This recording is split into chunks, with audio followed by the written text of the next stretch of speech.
అనారోగ్యం, ఉద్యోగం, వ్యాపారం అప్పులతో బాధపడుతున్నారా? వెంటనే జేకేఆర్ గురువు గారికి కాల్ చేసి అపాయింట్మెంట్ తీసుకోండి. నమస్తే అమ్మా. నమస్తే అమ్మా.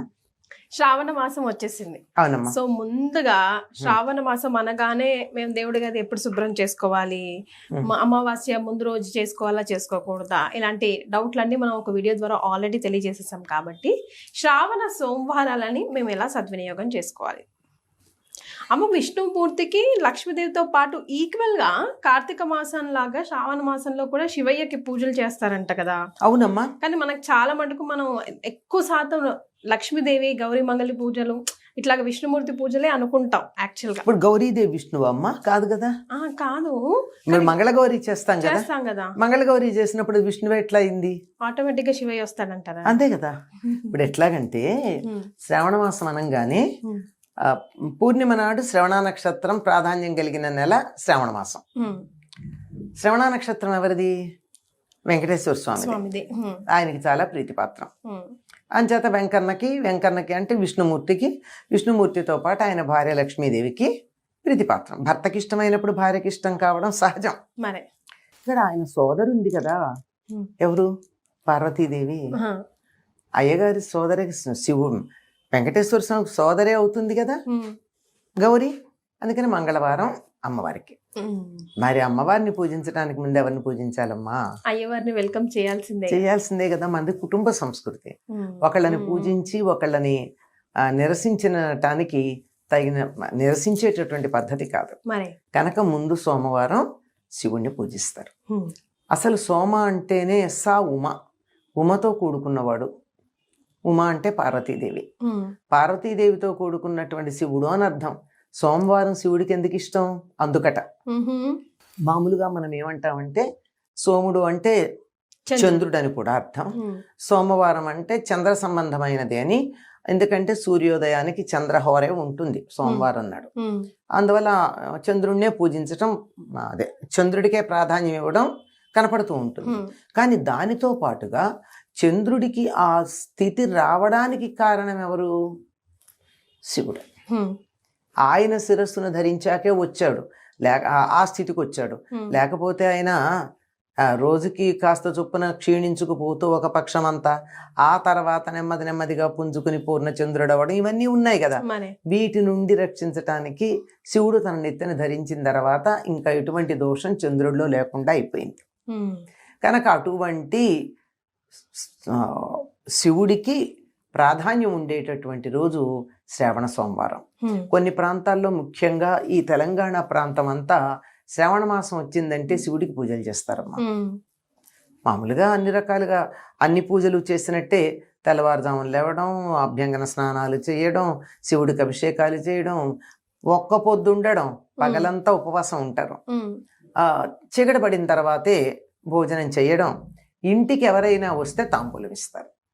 శివుడికి పూజించిన తర్వాత ఇంటికి వచ్చినటువంటి వారికి తాంబూలం ఇచ్చి, అంటే ప్రత్యేకంగా మంగళవారాలు శుక్రవారాల్లో లాగా పేరంటానికి పిలిచి చేయడం కాకుండా వచ్చినప్పుడు వారికి ఇంటికి ఎవరన్నా రావాలని కోరుకుంటారు, ప్రత్యేకంగా పిలిచినట్టు కాకుండా తాంబూలం అది ఇచ్చి పంపిస్తూ శివుడి యొక్క అనుగ్రహం తమ మీద బాగా ఉంది అని అనుకుంటారు. ఎందుకంటే ఈ శ్రవణ నక్షత్రానికి సంబంధించి ఆయన గారు కూడా ఉంటారు, ఎవరు? శనైశ్చరుడు కూడా ఉంటాడు. ఆయన బాధ పోగొట్టుకోవడానికి చాలా పనికొచ్చేది కనుక శివుడిని అర్చించడం కూడా ఇందులో భాగంగా మనకు కనపడుతూ ఉంటుంది.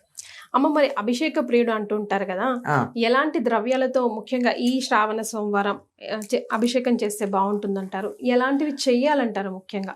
అంటే కార్తీక మాసంలో అయితే ప్రత్యేకంగా అభిషేకాలు చేసేటప్పుడు రకరకాలైనటువంటి ద్రవ్యాలతో చేస్తారు.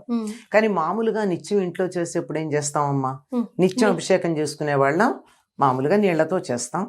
ఆ నీళ్లలో ఇది వేస్తాం, ఇది మనం దొరికితే బిల్వపత్రం. దీనికన్నా కూడా దొరికితే ఆవు పాలతో అభిషేకం చేస్తాం. ఆవు పాలంటే ప్యాకెట్లలో ఆవు పాలు కాదమ్మా, దాంట్లో కెమికల్స్ ఆల్రెడీ కలిసి ఉంటాయి. నిలవ ఉండడానికి కెమికల్స్ వేస్తారు కదా, అంచేత శివుడికి మంచిది కాదు, మనకి మంచిది కాదు. అనేకమైనటువంటి శివలింగాలు పాడైపోవడం జరుగుతోంది ఈ మధ్య పాలతో అభిషేకం చేసి. అంత అందుకే అంటే కవచం చూడండి. పెట్టేశారు. ఎక్కడ భీమవరం మొదలైనటువంటి ప్రాంతాలన్నీ కూడా శివుడికి కవచం పెట్టేసి నేరుగా అభిషేకం చేయడానికి దూరంగా పెట్టారు. దాక్షారామం, ఆరామ క్షేత్రాలన్నీ. ఎందుకంటే అవి సహజంగా వెలిసినటువంటి శిలారూపాలు. ఈ నిలవ ఉండడానికి యూరియాను ఏదో కలుపుతారు అందులో, ఇంకా చాలా కెమికల్స్ కలుపుతారు. అంతెందుకండి, మన ఇంట్లోనే ఉండాలి అంటే కాస్త బేకింగ్ సోడా వేస్తాం. మరి ఇవన్నీ కలిపి నిలవ ఉండడానికి ఇంకా వాళ్ళు పెద్ద ఎత్తున అన్నీ వేస్తారు.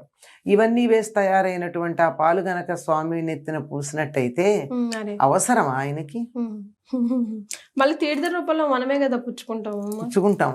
కానీ ఆయనకు అవసరం లేదు కదా. మనం బయట విషం తాగడానికి సిద్ధపడి రెడీగా ఉన్నాం కదా మరి అని నేను అంచేత కాదు. ఆల్రెడీ గరళ కంటుడు ఆయన ఆల్రెడీ ఆయన సరే, ఆయన రూపంగా ఉన్న రాతికి వచ్చింది సమస్య అంతా.